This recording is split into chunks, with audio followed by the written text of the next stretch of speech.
engkau seharusnya berdoa. Allah menuatkan tauhid di dalam hati engkau. Allah menuatkan keimanan engkau. Jika ini terjadi, pasti engkau akan merasa kelezatannya tauhid di dalam dunia sebelum akhirat.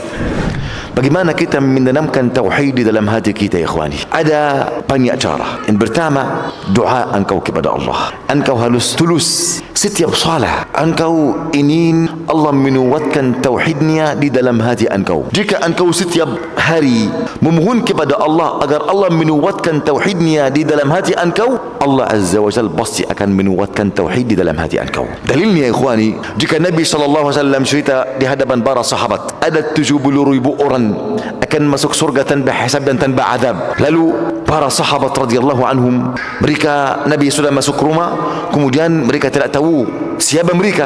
Lalu mereka diskusi. Ada yang berkata mereka orang yang lahirkan dalam Islam, tidak pernah menyekutukan Allah sama sekali. Ada yang berkata ini keturunan Nabi SAW. Ada banyak penjelasan. Lalu Nabi keluar, Nabi menjelaskan kepada mereka siapa 70,000 orang yang akan masuk surga tanpa hisab tanpa adab, yaitu orang yang bertawakal, yang tidak memintai ruqyah dari orang lain, orang yang tidak bertatayur, tidak bertasya'um.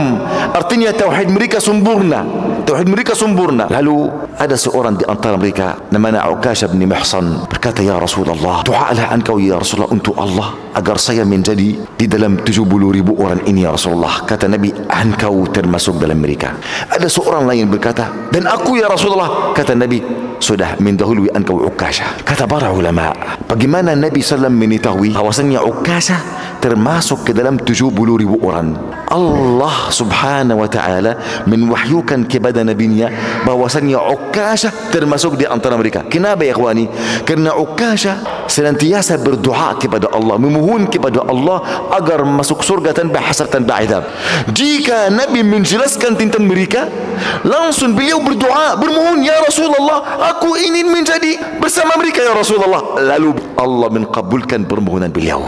Orang yang kedua, beliau hanya taklid kepada Ukasha, taklid, melihat orang sudah mendapat surga tanpa hisab tanpa adab, lalu dia mau mentaklid Ukasha, lalu tutup pintunya. Seharusnya engkau dengan amalan. Jika engkau bersungguh, jika engkau senantiasa memohon kepada Allah, pasti Allah akan memudahkan untuk engkau.